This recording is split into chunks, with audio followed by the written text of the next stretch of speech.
My name is Richard Miller. I'm 62 years old, and I thought I knew what Christmas would look like this year. A tree by the window, my grandson's laughter in the living room, and my son Daniel calling me every night like he always did. But then just days before the holiday, the calls stopped. At first I told myself not to worry, but the silence kept growing, pressing on me until I couldn't ignore it anymore. When I finally walked into Daniel's house, the quiet was louder than any scream. And what I found in that bedroom made my world tilt on its side. Have you ever opened a door in your own family's home and realized nothing would ever be the same again?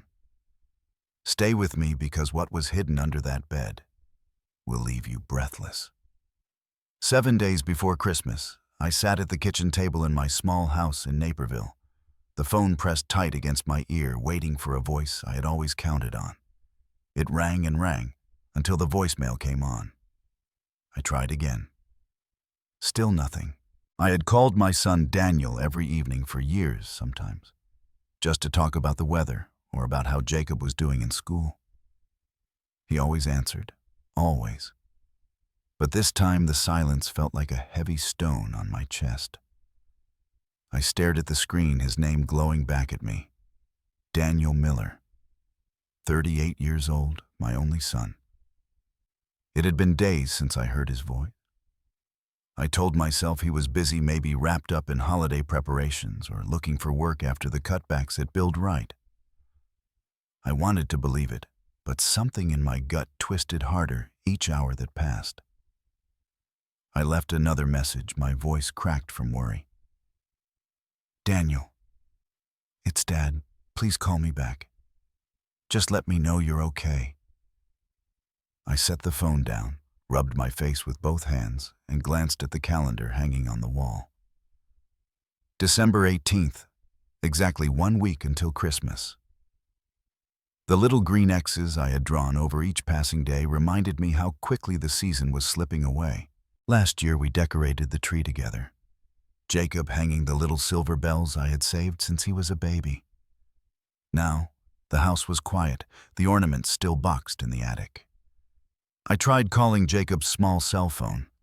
He was only 8, but Daniel had given him a simple phone so he could reach family if needed. It went straight to voicemail. Hi, you've reached Jacob. Leave a message. My heart ached hearing that cheerful recording.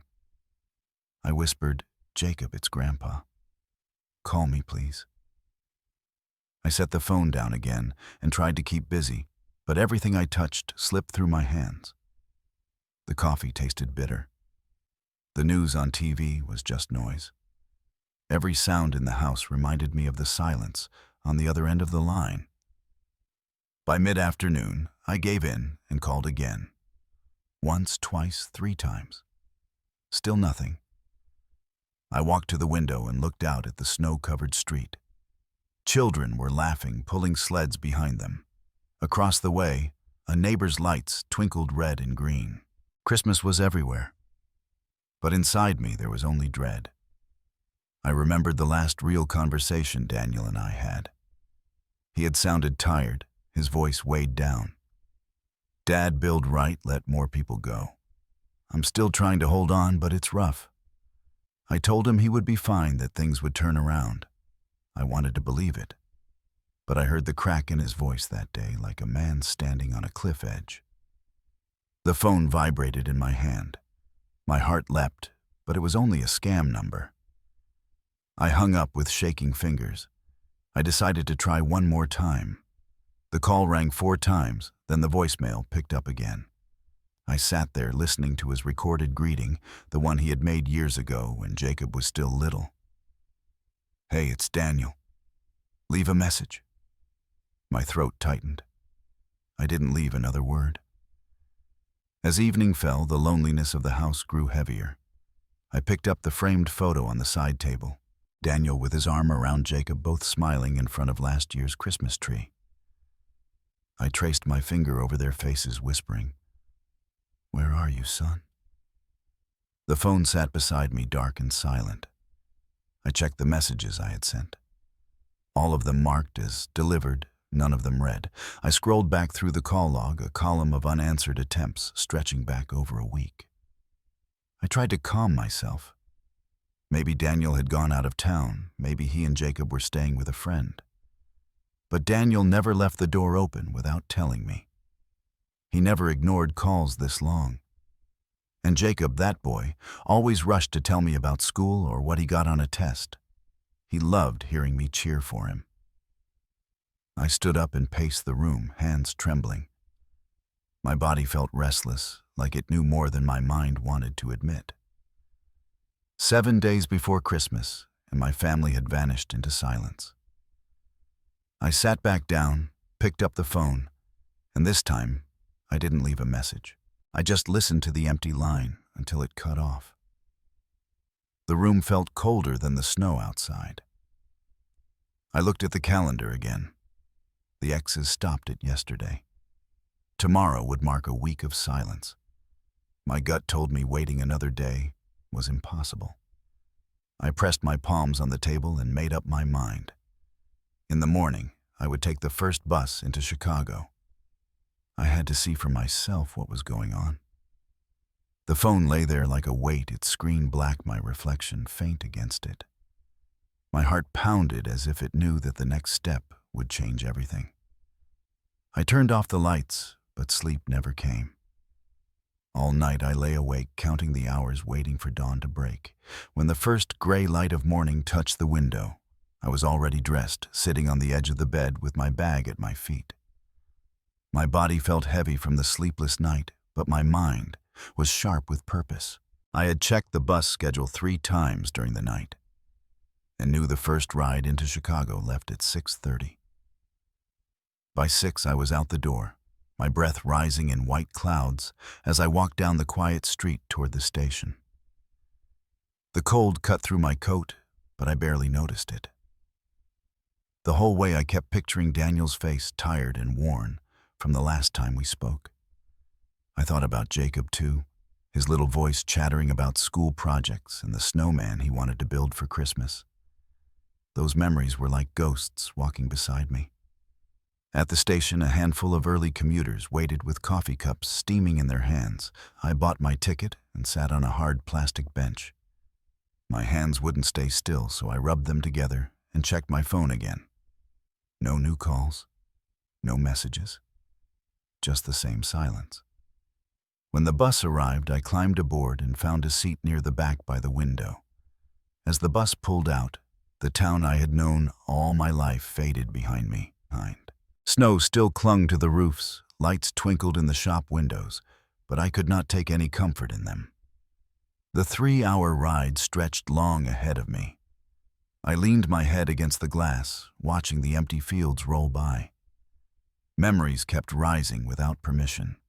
One of them was from a Christmas years ago, when Daniel was only 10. He had wanted a model train set so badly. I saved every spare dollar from my mechanic's shop to buy it. The look on his face that morning was worth every sacrifice. He stayed up half the night running that train around the track. I thought about how his eyes lit up then, and compared it to the last time I saw him, when his eyes seemed clouded shadows resting under them. Somewhere near Joliet, my phone buzzed. My heart jumped, but it was only a weather alert. A winter storm warning for the next night. I clenched the phone tight in my hand. Storms. They reminded me of the words Daniel's neighbor had once said, how lights had flickered in his house during the last heavy storm. My mind spun with the possibility of connections, but I pushed it down. I had no proof, only fear. The bus grew warmer as the heaters hummed and most passengers dozed off. I couldn't close my eyes.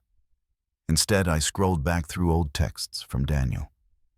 Dad, I'll swing by on Sunday if the weather holds. Dad, Jacob wants to show you the new Lego tower he built. Those little notes felt like messages from a life that had been stolen away. When the bus finally rolled into the Chicago terminal, the sky was already dim, though it was barely afternoon. The city air smelled of exhaust and melted snow, I stepped onto the pavement, tightened my coat, and headed toward the taxi line. The thought of Daniel's neighborhood filled me with a strange mix of comfort and dread. I had walked those streets many times, carrying pies for Jacob's birthday or packages of tools Daniel needed. This time I carried nothing but a heart full of fear. The taxi driver was a young man with music playing low on the radio. "Where to, sir?" he asked. I gave him Daniel's address, and the car pulled into traffic. As the skyline of Chicago passed by tall buildings shadowing the streets, my mind refused to rest. I remembered the last phone call when Daniel told me about Build Right letting more people go. He had said, "Dad, I'll figure it out. I'm not worried." But I knew him better than that. I could hear the weight in his words. I should have asked more questions. I should have gone to see him sooner. Regret pressed against my chest as firmly as the seatbelt across me. We reached the neighborhood in less than half an hour. The driver dropped me at the gated entrance. I gave my name to the guard, who recognized me from past visits and let me through. I walked quickly down the familiar sidewalk past houses strung with lights and wreaths. Each step felt heavier as I neared Daniel's home. The last time I had walked this path, Jacob had run out to greet me, shouting "Grandpa," and pulling me toward the house to show me his science project. I could still see his excited little face in my mind. Now there was only silence. When I reached the front yard, the sight made me pause. The decorations Daniel usually hung with Jacob were missing. No wreath on the door, no lights across the windows. The house stood dark against the bright street. My stomach tightened. I gripped the cold iron railing and climbed the steps slowly, the crunch of snow under my boots the only sound. I raised my hand and knocked gently. The hollow echo answered back. I waited, then knocked harder. Still nothing. My voice cracked in the cold air as I called their names. "Daniel, Jacob." The sound was swallowed by the stillness around me. I placed my hand on the knob more out of habit than hope and felt it give beneath my fingers. The door creaked open. For a moment, I stood frozen on the threshold, heart pounding. Daniel was always careful, especially with Jacob in the house. He never left doors unlocked. Something was wrong, more wrong than I had imagined, during the long night at home. I pushed the door wider, and the darkness of the living room spread out before me. My breath caught in my throat as the faint smell of something stale drifted out. I stepped inside, my hand gripping the edge of the doorframe, as though letting go would make me fall. The quiet was so deep it pressed on my ears. My eyes searched the room, and what I saw made my pulse race even faster. The couch that usually sat straight against the wall was pushed halfway into the middle of the room. A coffee mug lay shattered on the rug, its white porcelain pieces scattered like teeth across a dark stain that had long since dried. I bent down, touched one of the fragments with trembling fingers, and felt the rough edge cut lightly against my skin. It wasn't just a spill. It looked like something had been thrown. My eyes swept to the corner where Jacob usually kept his toy basket. The basket was overturned, Legos and action figures littered across the floor, but it felt less like a child's play mess and more like someone had kicked it in anger. I stepped carefully through the room, each crunch of porcelain beneath my shoes making me wince. In the kitchen, it was no better. The water cooler jug lay on its side, empty bottles rolled across the linoleum like forgotten marbles. The refrigerator door was cracked open an inch, humming in the silence. I pushed it shut, and the thud echoed too loudly. My breath grew shallow. I had walked into this house dozens of times over the years, always filled with Daniel's voice, Jacob's laughter, the smell of coffee or something baking in the oven. Now it was stripped bare of life. I whispered into the air as if the walls might answer me. "Daniel, where are you?" I tried to steady myself and moved back toward the staircase. The railing was cold against my palm as I climbed. Each step creaked beneath me, and I imagined voices behind every door. At the top landing, I hesitated. Daniel's home office door stood ajar, the swivel chair visible inside. I pushed it open. The desk was neat, too neat, as if untouched for days. A thin layer of dust had begun to gather over the keyboard. Next, I checked his bedroom. The bed was made covers tucked in tight pillows, fluffed like a hotel room. Not lived in. I opened the closet, half expecting his coat to brush against my arm, but the hangers rattled lightly in the draft and showed nothing missing, nothing obvious.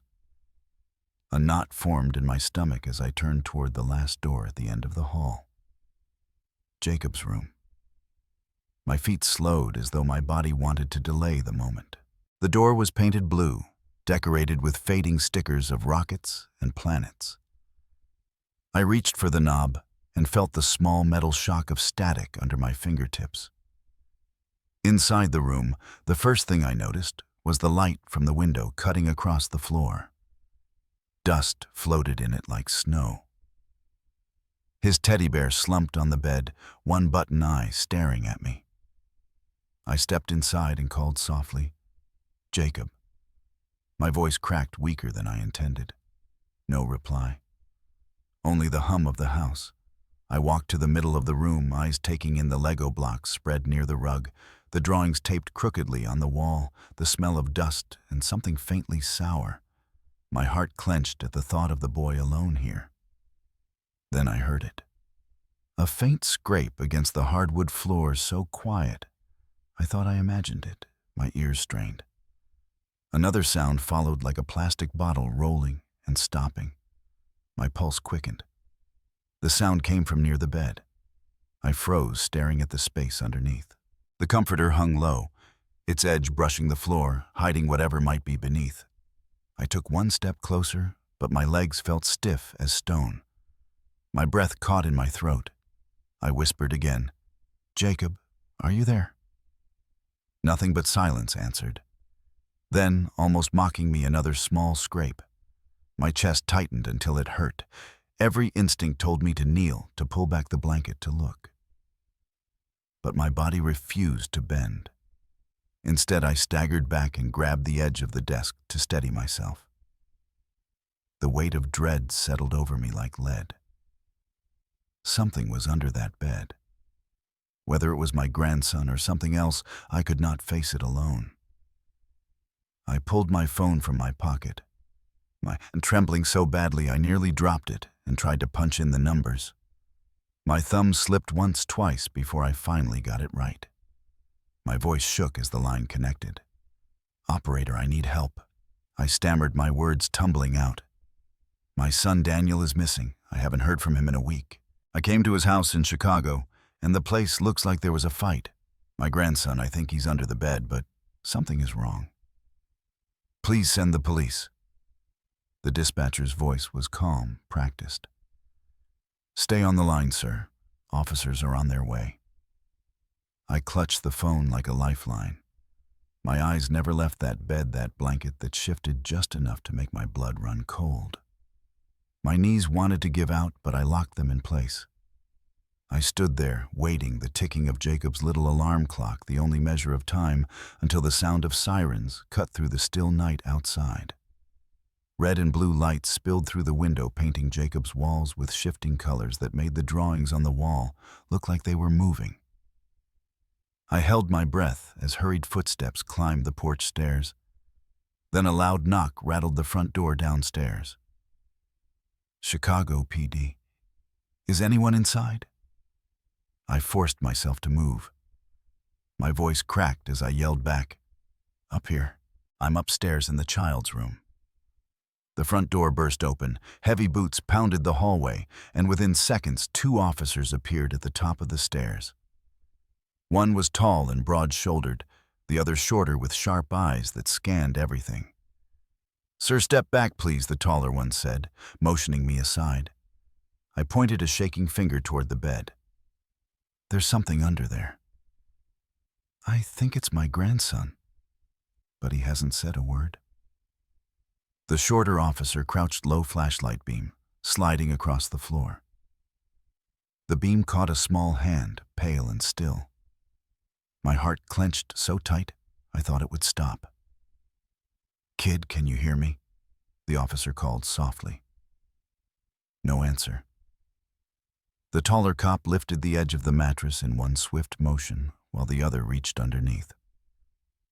He pulled out a small body curled up tight. It was Jacob. His hair was matted, his face streaked with dirt, his eyes wide open but distant, as if looking through us all. "Dear God," I whispered, my knees buckling. I pressed a hand against the wall to keep myself standing. "Call for medical now," the taller officer barked into his radio. He lifted Jacob, gently cradling the boy in his arms. Jacob clutched an empty plastic water bottle, fingers locked around it, as if it were the only thing keeping him alive. I moved closer, my voice shaking. "Jacob, it's Grandpa. I'm here now. You're safe." His eyes blinked once, slow, but he did not speak. The officers carried him past me, hurrying down the stairs. I followed, stumbling, gripping the railing. My chest burned with helplessness. I wanted to scoop him into my own arms, to take away every ounce of his fear, but all I could do was trail behind as the police moved with practiced urgency. Downstairs, the front door gaped wide open. A third officer stood there, guiding the paramedics inside. They rushed to the couch, laying Jacob down and checking his pulse, shining a small light into his eyes. I hovered nearby, clutching my coat like it was the only thing keeping me steady. One of the medics spoke quickly. "Severely dehydrated, signs of malnutrition, possible trauma. We need to move him now." I stepped forward. "Please, I'm his grandfather." "Let me ride with him." The medic nodded. "You can come, but we have to leave immediately." Before they lifted him onto the stretcher, I bent down close to Jacob's ear. "I won't let you go through this alone. Grandpa is right here." He made the faintest sound, maybe a sigh, maybe nothing more than air leaving his chest. It was enough to keep me from breaking down completely. As they carried him out into the freezing night, I caught the eyes of the shorter officer who stayed behind. "What about my son?" I asked, my voice almost a whisper. "Where's Daniel?" The officer's expression was grim. "Sir, we'll need to investigate further. The house shows signs of a struggle. We'll contact you at the hospital once we know more." I nodded weakly, though the words barely sank in. All I could focus on was the stretcher sliding into the back of the ambulance. The ride to the hospital was a blur. I sat wedged on the side bench, watching Jacob's tiny chest rise and fall as the medics worked around him.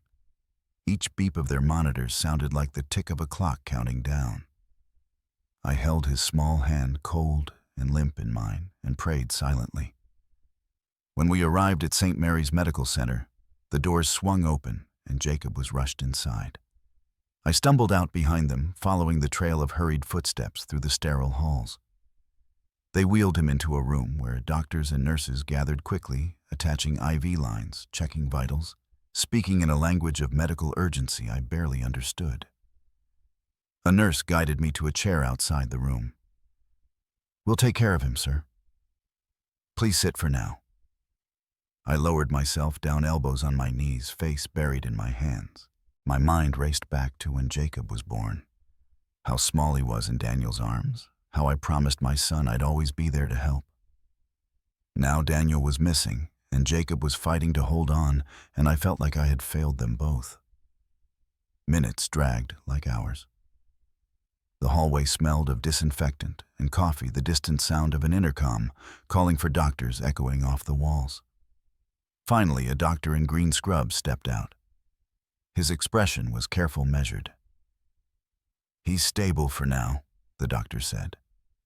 "Severe dehydration and malnutrition. We also suspect psychological trauma. He'll need time care and likely counseling once he's stronger. But physically, he should recover." Relief and sorrow collided inside me. I pressed a hand over my mouth, nodding, unable to speak. "You can sit with him once we move him to recovery," the doctor added gently. As I waited to be let in, the shorter officer from earlier arrived at the hospital, his notepad in hand. He pulled up a chair across from me. "Mr. Miller," he said quietly, "we're trying to piece together what happened in that house. Do you know anyone who might want to hurt your son? Any financial trouble, relationship issues?" I swallowed hard, thinking of the last conversations with Daniel. His job loss, the stress in his voice. He was laid off from Build Right a few weeks ago. He sounded lost. And his ex-wife, Jessica, she's always been unpredictable angry. But to think she'd... My words trailed off my throat, closing around the thought. The officer scribbled something in his notebook. "We'll be looking into everyone connected. Right now, we treat this as a potential crime scene." I gripped the arms of the chair, my knuckles white. "Find him. Find my son." The officer's gaze was steady. "We will do everything we can." Just then, a nurse waved me inside Jacob's recovery room. I rose slowly, every joint stiff with fear and exhaustion, and stepped through the doorway. Jacob lay under a thin blanket, his eyes half closed but watching me. I pulled the chair close to his bed and sat down, reaching for his hand again. His fingers curled weakly around mine. "I'm right here, Jacob," I whispered. "You're safe now. And we'll find your dad. I promise." The words hung heavy in the quiet room, my vow echoing only in my own heart as machines beeped steadily beside us. I stayed in that chair long after the nurses left, the faint hum of the machines filling the silence. Jacob's grip was so light, it felt like it could slip away at any second, and I held onto his hand as if I could anchor him here. My thoughts circled endlessly around Daniel. Where was he? And why had Jacob been left in that terrible state? A soft knock at the door startled me. Detective Harris stepped inside, his notebook tucked under his arm. His face was calm, but I could tell he had news. He gestured toward the hallway. "Can we talk outside for a moment, Mr. Miller?" I squeezed Jacob's hand one more time and whispered that I would be right back. Then followed the detective into the corridor. The fluorescent lights overhead hummed, and the faint smell of disinfectant clung to everything. "We ran some preliminary checks at your son's house," Harris said quietly. There were signs of a struggle in the living room. Broken glass furniture moved, and some faint stains were sending to the lab. "We'll know more once the results come back." My stomach twisted. "You think something violent happened there?" He didn't answer directly, only nodded. "Do you know if Daniel had any enemies, anyone who might want to hurt him?" I shook my head slowly. He was laid off last month from Build Right Construction. He was worried about money, but Daniel wasn't the kind to pick fights. His ex-wife, Jessica, she was always difficult, but she's been out of the picture for a while. Difficult how Harris asked Penn ready. She had problems with gambling debts, bad temper. Daniel fought for custody of Jacob because he didn't think she was stable enough. He won, thank God. But she's unpredictable. If anyone could show up at his door with trouble, it might be her. The detective jotted notes, his brow furrowed. "We'll look into Jessica. Do you have any recent contact info for her?" I gave him the last number I had, though I doubted it still worked. Harris thanked me and told me he'd keep me updated. Before he left, he added, "Try to rest tonight. We'll post an officer near Jacob's room, just in case." That thought chilled me, but I was grateful. When I stepped back into Jacob's room, the boy was asleep, his tiny hand still curled around the teddy bear a nurse had left for him. I sat down again, watching his chest rise and fall. Morning came, pale light spilling across the hospital floor. A nurse brought me coffee that tasted burnt, but I drank it anyway. Every ring of the hospital phone made me jump. Around noon, it finally rang for me. A nurse handed me the receiver. "Mr. Miller," came Detective Harris's voice, firm and low.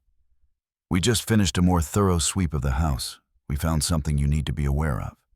It looks like blood on the floor near the coffee table. We're running DNA tests, but it could be Daniel's." The cup nearly slipped from my hand. Blood. Are you telling me my son might be dead? We can't confirm anything yet. But you should prepare yourself. I hung up slowly, my ears ringing. The room tilted and I sank into the chair staring at Jacob, who was stirring awake. His eyes blinked open and he looked around as if trying to remember where he was. When his gaze landed on me, he clutched the bear tighter. Grandpa. His voice was hoarse, barely there. I rushed to his side. Yes, sweetheart. I'm right here. You're safe. Tears filled his eyes, and for the first time since we found him, he whispered something more. Dad. Dad got hurt. My chest tightened. I stroked his hair gently. What do you mean, Jacob? Did you see what happened? His little face crumpled and he shook his head hard, burying himself into the bear. His shoulders trembled. I didn't push him, but my heart pounded with questions. What had he seen? Who had been in that house? The door opened again, and a young woman with kind eyes stepped inside. She introduced herself as Dr. Fields, a child psychologist. I'd like to sit with Jacob for a bit, she said softly. Sometimes children need a safe way to express what they've been through. I hesitated, but nodded.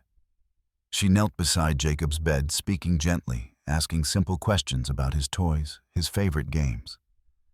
Jacob answered with shrugs and tiny nods. But when she asked about the night of the storm, he froze. His little hands clutched the bear so tight his knuckles turned white. I stood nearby, my heart breaking. After a few minutes, Dr. Fields looked up at me. He's not ready. He's deeply traumatized. We'll need time, patience, and a sense of safety before he can talk about it. Time was the one thing I felt we didn't have. Still, I thanked her, even as fear gnawed at me. That evening, Detective Harris returned with another officer. They sat with me in the small family waiting area. Harris's face was set, his tone steady but grave. Mr. Miller, I need to be honest. The blood we found is consistent with a violent injury. Until we identify whose it is, we can't confirm, but the evidence points to foul play. The world seemed to narrow sound, fading until all I heard was my own heartbeat. My mind screamed that it couldn't be true, that Daniel couldn't be gone. But somewhere deep inside, I felt the cold weight of reality pressing in. Before I could respond, a muffled cry echoed from Jacob's room. I rushed back in to find him sitting up, tears streaming down his face, whispering broken words. Dad. He fell. He didn't get up. I gathered him in my arms, rocking him gently as he sobbed into my chest. His words pierced me like knives, each one a confirmation of my worst fears. When Jacob finally quieted, exhausted, I laid him back down and sat beside him, brushing his damp hair from his forehead. My eyes stared at the wall, but my mind saw only Daniel's face. The hospital hallway outside buzzed with voices and footsteps. But inside that small room, everything was still, except for Jacob's soft breaths and the heavy truth settling over us both.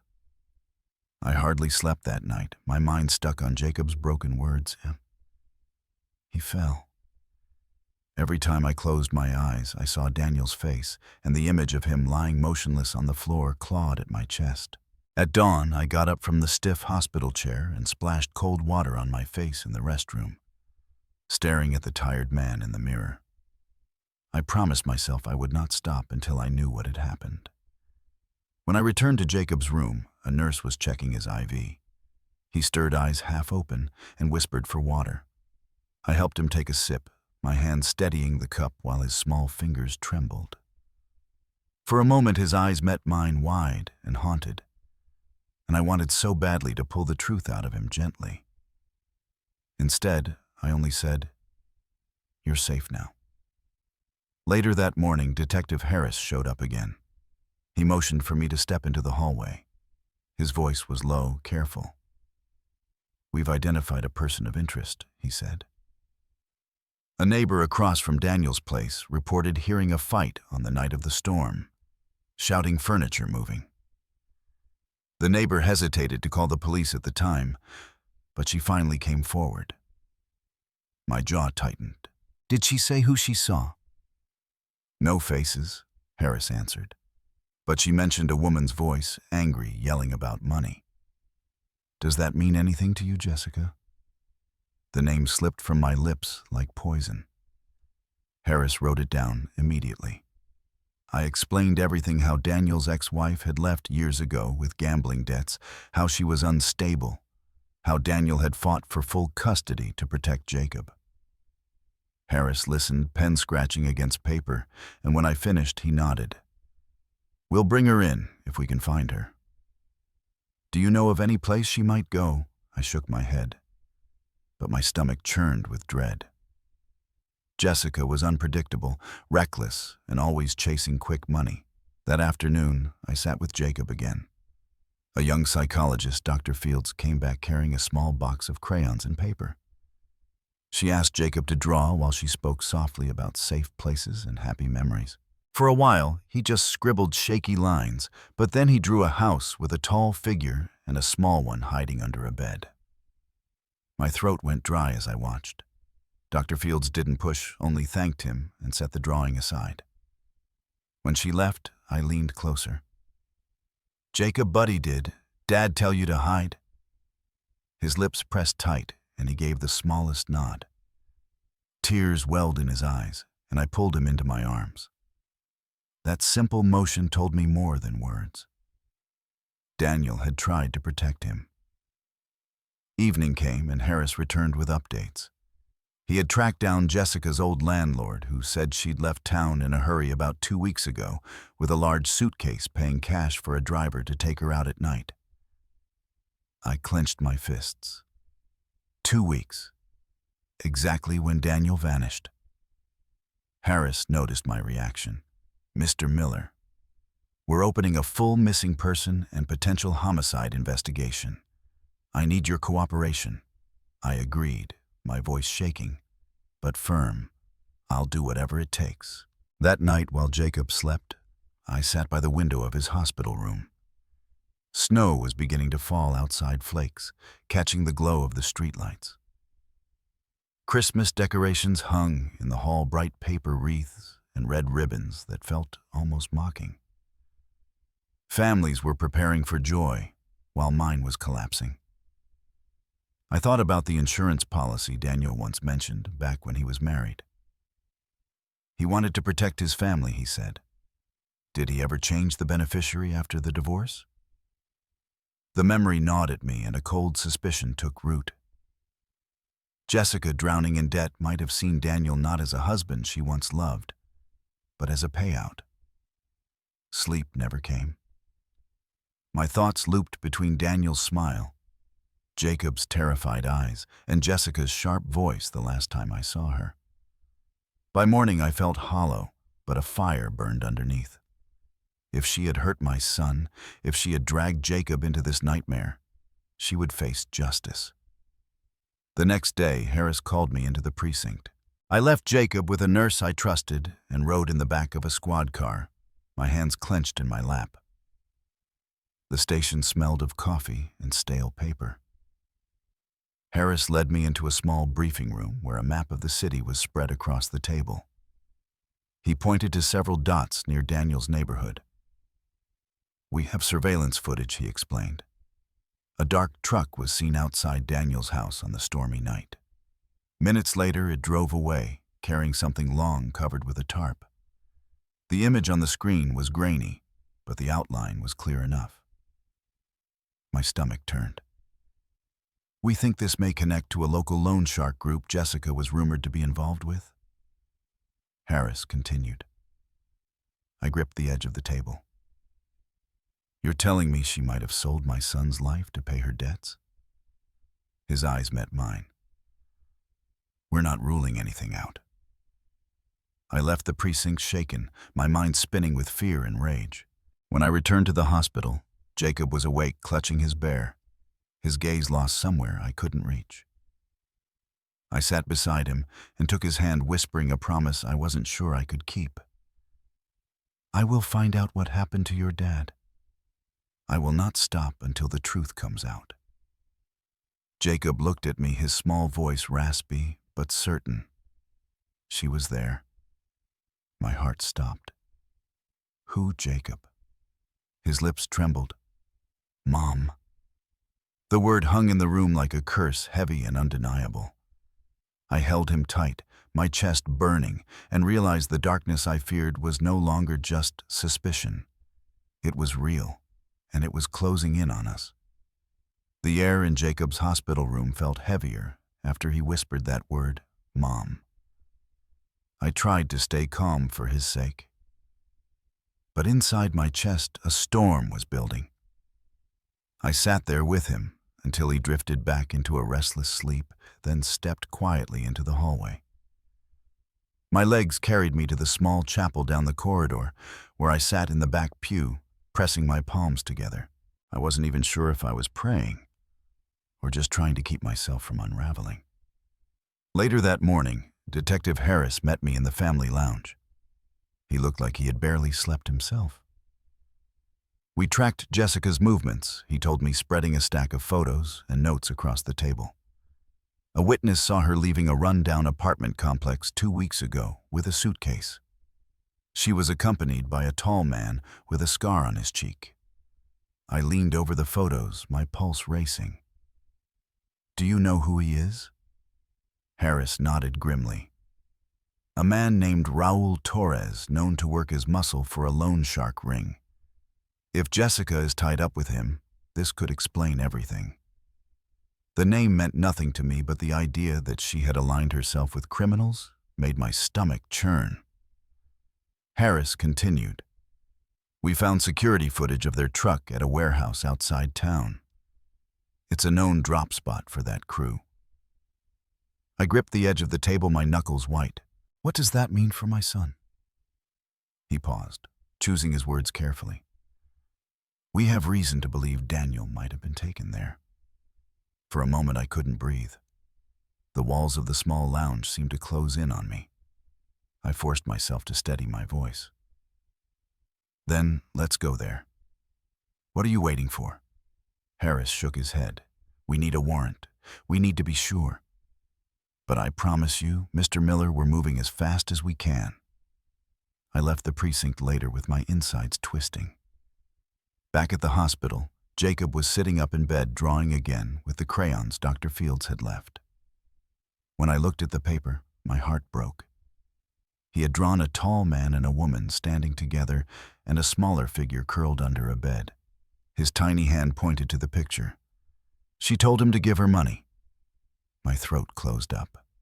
Jacob? Did you hear what they said? He nodded, eyes brimming with tears. She was mad. Dad said no. Then the man pushed him. I pulled him close, my body trembling as his words cut into me. He had seen it all hidden under that bed, listening to his father's last moments. That night I sat by the hospital window, the city lights flickering against the falling snow. I thought of Christmases past, when Daniel would bring Jacob over to decorate my tree, his laughter filling the house. Now the same season carried nothing but dread. The phone rang just after midnight. It was Harris. His voice was taut with urgency. We got the warrant. The team is moving on the warehouse in the morning. Be ready.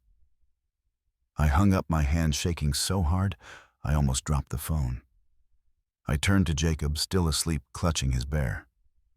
I brushed the hair from his forehead and whispered a promise I wasn't sure I could keep. Morning came cold and gray. Harris picked me up himself, though he warned me I would not be allowed inside the operation. I sat in the back of the car as it sped through the empty streets toward the edge of town. The warehouse district was bleak, rusted metal and cracked concrete, a place forgotten by most, but not by those who thrived in the shadows. The car stopped short of the location. Officers gathered, checking their weapons, voices low and tense. Harris turned to me through the open window. Stay here. We'll update you as soon as we can. I watched them move like shadows toward the warehouse, the crunch of boots on gravel fading into the silence. My chest pounded every second, stretching like an hour. I clenched my hands together so tight they ached. In the distance, I heard the sharp crack of a battering ram, then shouts echoing through the metal walls. My whole body stiffened. The next sound came like thunderboots pounding, voices yelling, a dog barking. I strained to see through the fogged car window, my heart in my throat. Then suddenly, silence.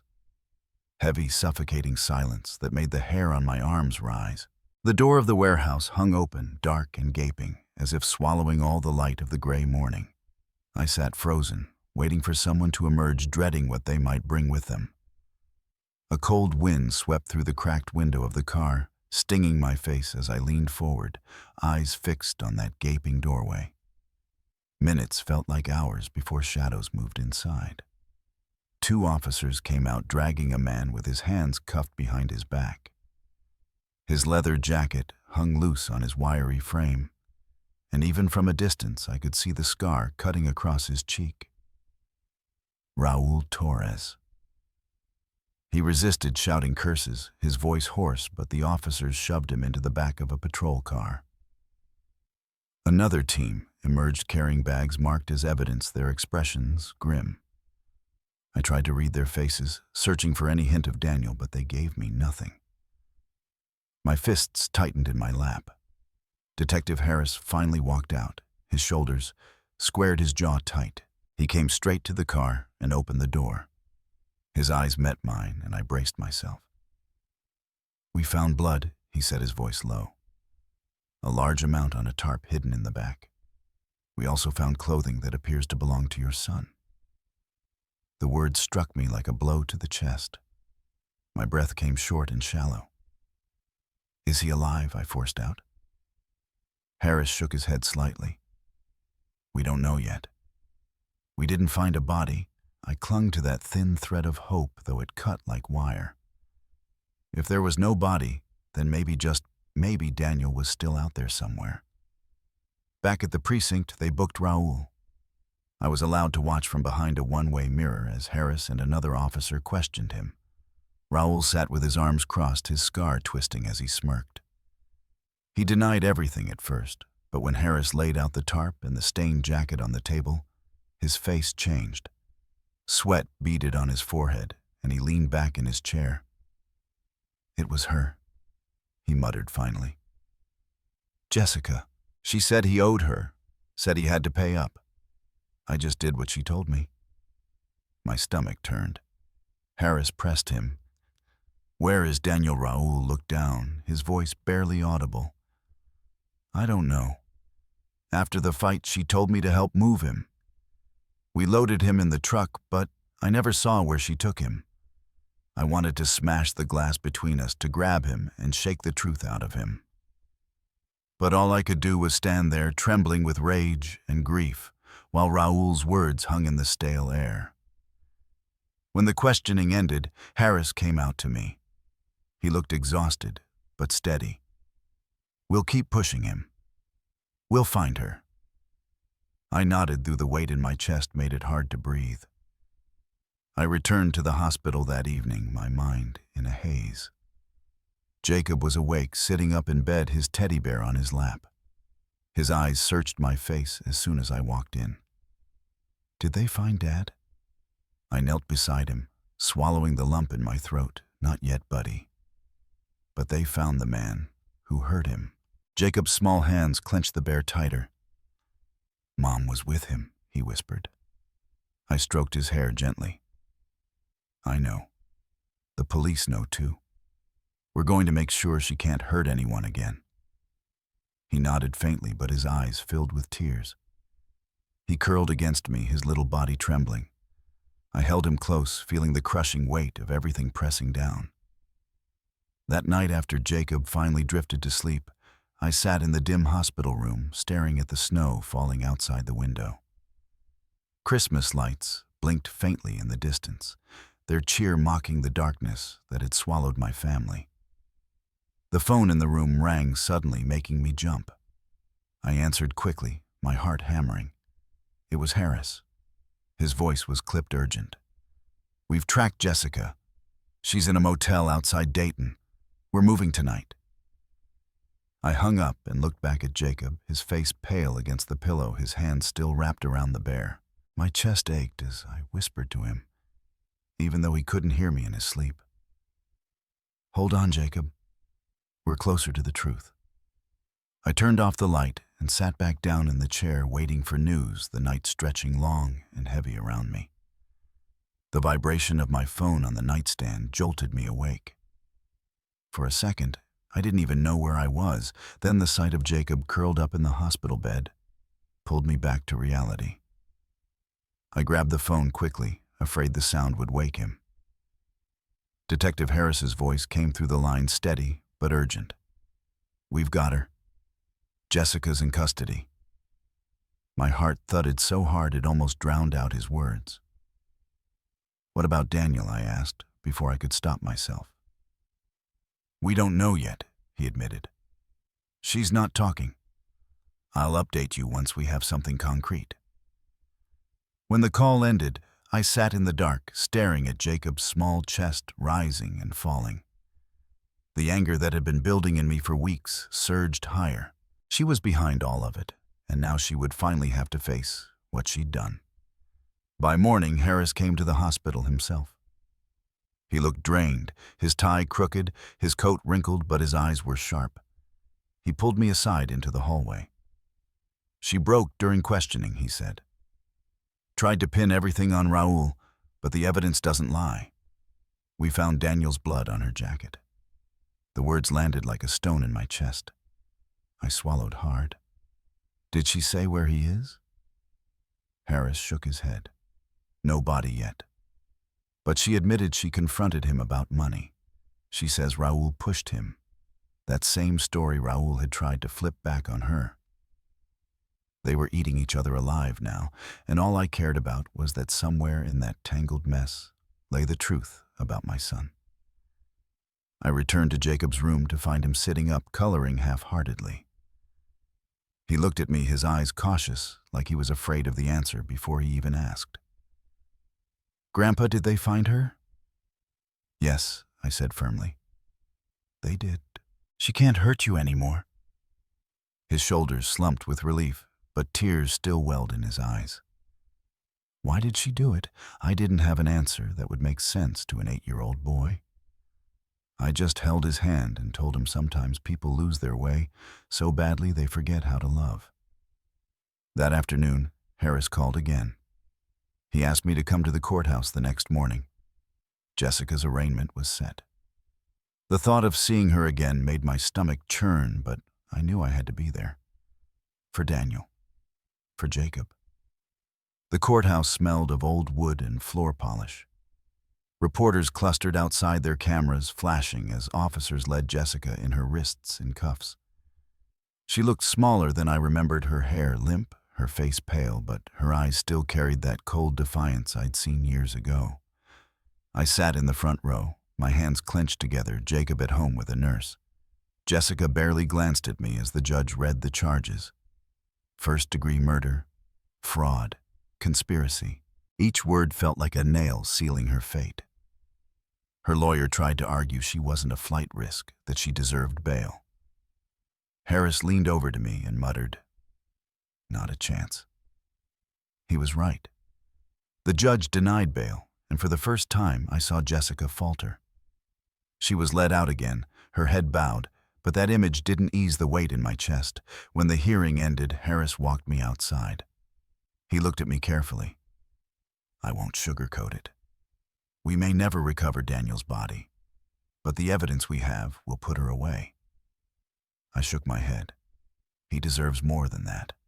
He deserves to come home." Harris's voice softened. "I promise you we won't stop looking."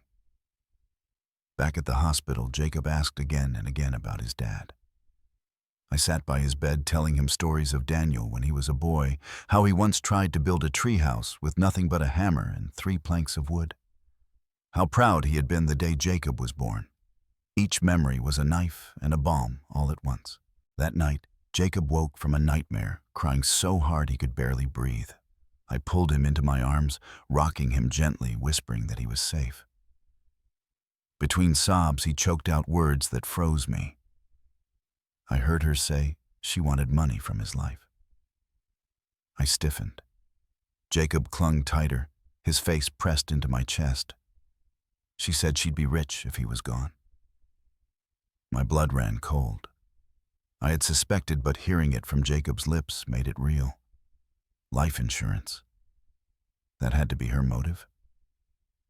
When he finally fell asleep again, I sat awake until dawn, staring at the ceiling.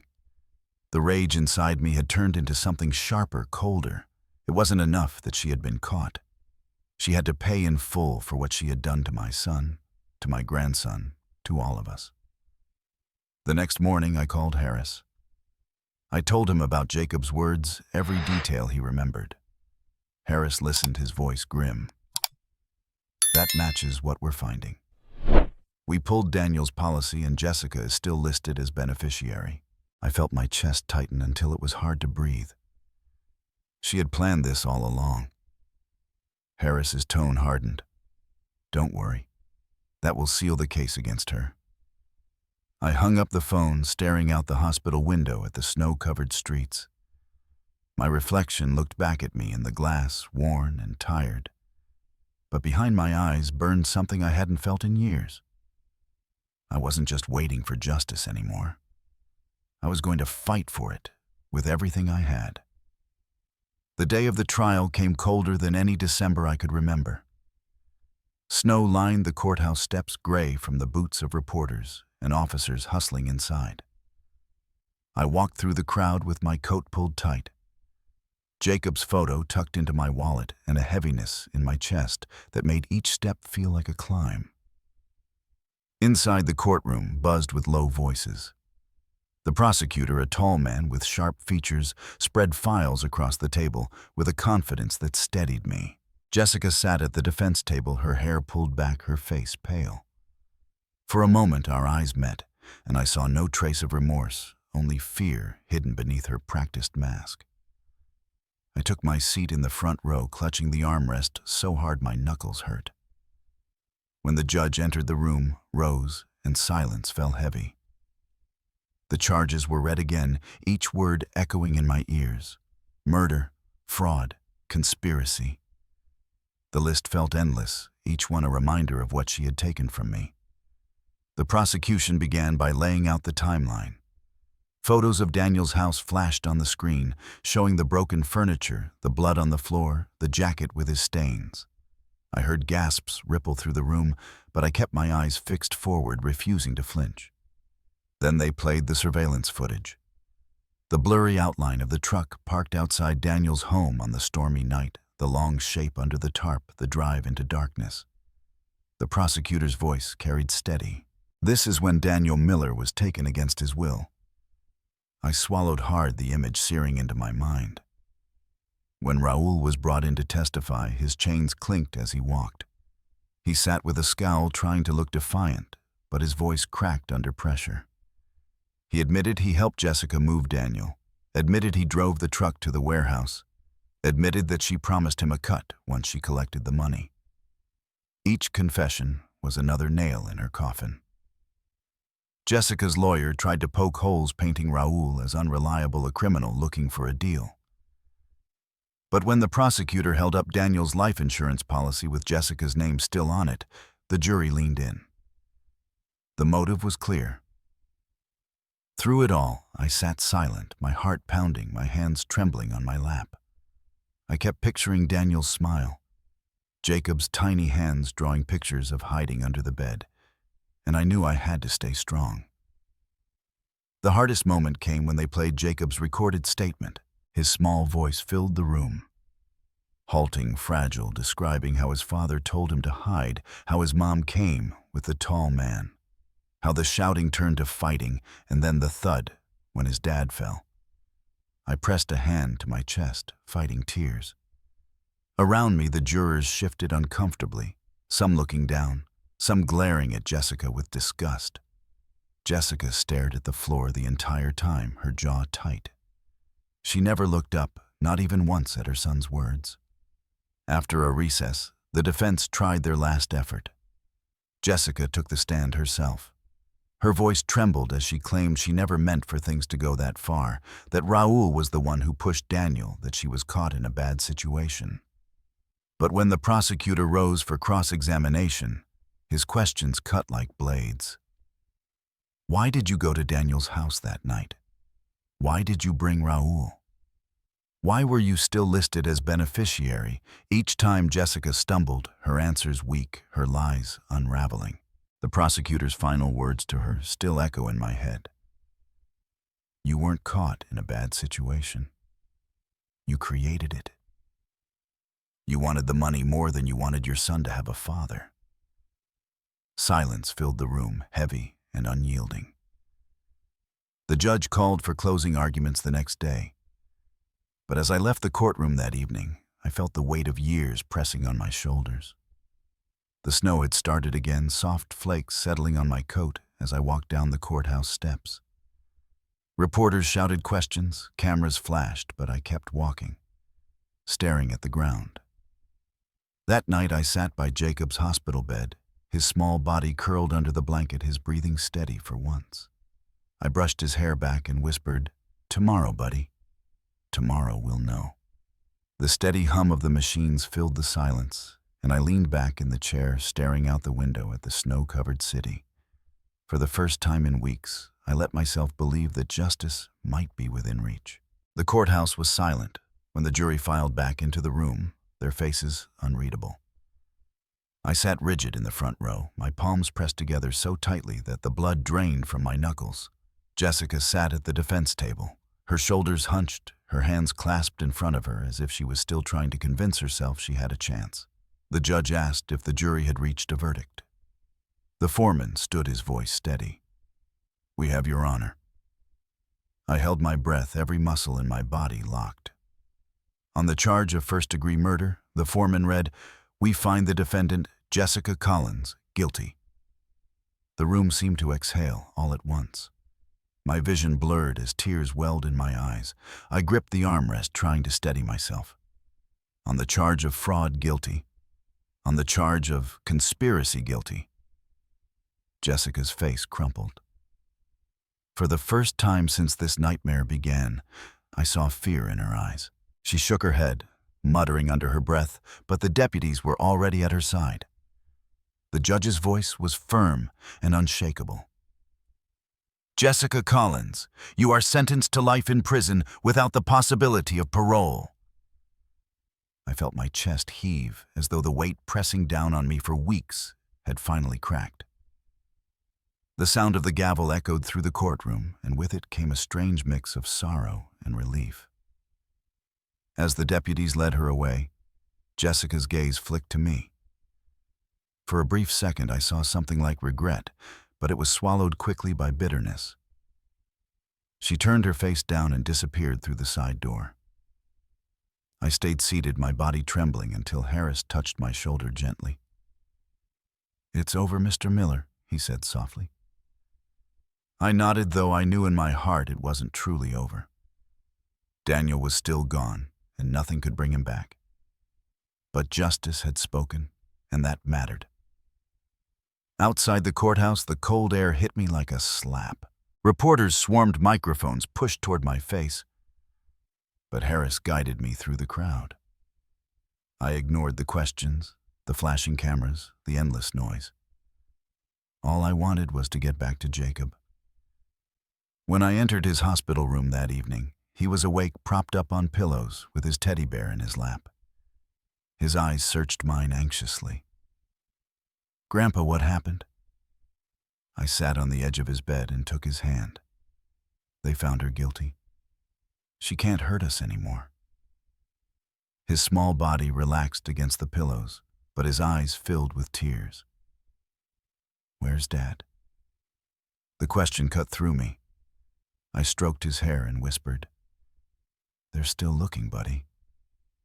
But I promise you, we'll keep him in our hearts always." Jacob nodded slowly, clutching the bear to his chest. For the first time in days, he leaned against me without trembling. The following week was a blur of arrangements. The police officially declared Daniel deceased based on the evidence. I signed papers I never imagined signing, my hands shaking as I wrote my name. The funeral was held in a small chapel near our home. Snow fell gently that morning, blanketing the world in white. Friends, neighbors, and Daniel's old co-workers filled the pews. The air was thick with sorrow, but also with warmth as people shared memories of him. I stood at the front, Jacob's hand in mine, and spoke about the man Daniel had been. A devoted father, a hard worker, a son who always called his mother every Sunday, no matter what.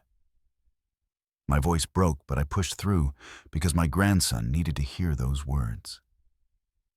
Jacob clung to me throughout the service, his eyes never leaving the photo of his dad at the front. When the final hymn played, he whispered, "Goodbye, Dad," so softly I almost didn't hear it. Afterward, we walked to the cemetery, the crunch of snow under our feet. I laid a single red rose on the coffin, my fingers lingering on the cold wood. Jacob placed his teddy bear beside it, tears rolling down his cheeks. When it was over, we returned home. My house felt different now, fuller and emptier at the same time. Jacob moved into the spare room, and every corner of the place seemed to hold echoes of Daniel's laughter. That night, Jacob sat on the couch with me, wrapped in a blanket. He looked up at me, his voice small but steady. "Grandpa, are we safe now?" I pulled him close, kissing the top of his head. "Yes, Jacob, we're safe." The words felt true for the first time. The storm had passed, and though the loss would never leave us, we had survived. As Jacob drifted to sleep against my shoulder, I stared at the twinkling Christmas lights we had put up together just days before. They glowed softly in the window, a reminder that even in the darkest winters, there was still light to be found. For the first time in what felt like forever, I let myself breathe. Snow still clung to the edges of the roof when the days after the trial began to settle into something that resembled routine. Jacob and I decorated the small tree in the corner of my living room, hanging the same ornaments Daniel had once helped me unpack when he was just a boy. Each piece carried a memory, and though it hurt to touch them, it also felt like a way of keeping him close. Jacob was quiet at first, careful almost, as if he was afraid that joy might betray his father's memory. But then he found an ornament shaped like a train, one Daniel had bought for him on his third Christmas. His face lit up just a little. He hung it near the top, looked back at me, and whispered that Dad would want it there. I nodded, my throat tight, and for the first time in weeks, I saw a flicker of peace on his face. Life moved slowly, but it moved. The hospital released Jacob after the doctors were sure his body was healing. Emotionally, he was still fragile. But I promised him every day that he would not face this alone. We cooked simple meals together, read books before bed, and walked through the snowy park hand in hand. Each small act stitched us back together, though the wound remained. Detective Harris visited us one last time before Christmas Eve. He stood in my doorway, his breath visible in the cold air, his eyes softer than I had ever seen them. He told me the case was officially closed. Raul had accepted a plea deal and would spend decades in prison. Jessica would never walk free again. Then he looked at Jacob, who stood holding my hand, and said that we could finally move forward. I thanked him, though words never felt enough for a man who had carried us through the darkest nights. That evening, Jacob and I lit a candle for Daniel on the windowsill. The glow flickered against the glass, reflecting our faces. I told Jacob stories about his father as a little boy, about the time he got stuck in a tree trying to rescue a stray cat, about how he worked 2 jobs after high school to save for his first truck, about how he cried the day Jacob was born because he said he had never seen anything so perfect. Jacob listened with wide eyes, clutching his bear, and when I finished, he whispered that he wanted to be just like his dad. I pulled him into my arms, kissed his hair, and told him that in many ways, he already was. Christmas morning came quietly. We opened a few small gifts, nothing extravagant, just warm sweaters, books, and a new set of crayons for Jacob. He drew a picture of the three of us, his dad in the middle, holding both our hands. He taped it to the fridge, and when I looked at it later that night, I cried. Not from sorrow alone, but from gratitude that Daniel's love still lived through his son. The days that followed were not easy. Grief is a companion that lingers, appearing in the quiet hours when the house is still, or in the sudden memories that rush back without warning. But Jacob's laughter began to return in small bursts, and I found myself smiling again, even if the smile carried a shadow. One night, sitting by the fire while Jacob slept, I whispered to Daniel that justice had been served, that his son was safe, and that I would keep my promise to protect him.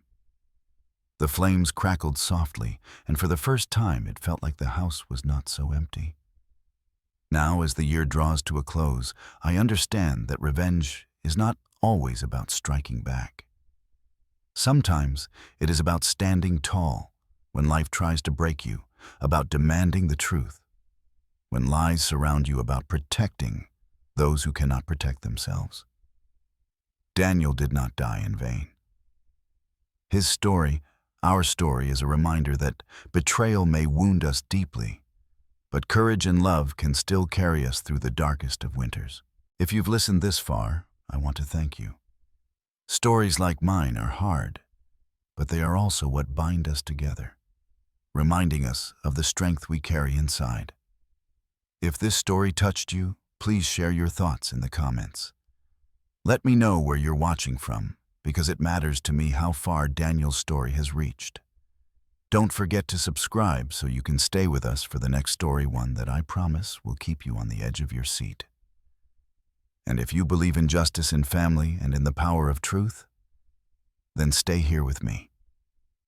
There are more stories to tell, and I would be honored to share them with you.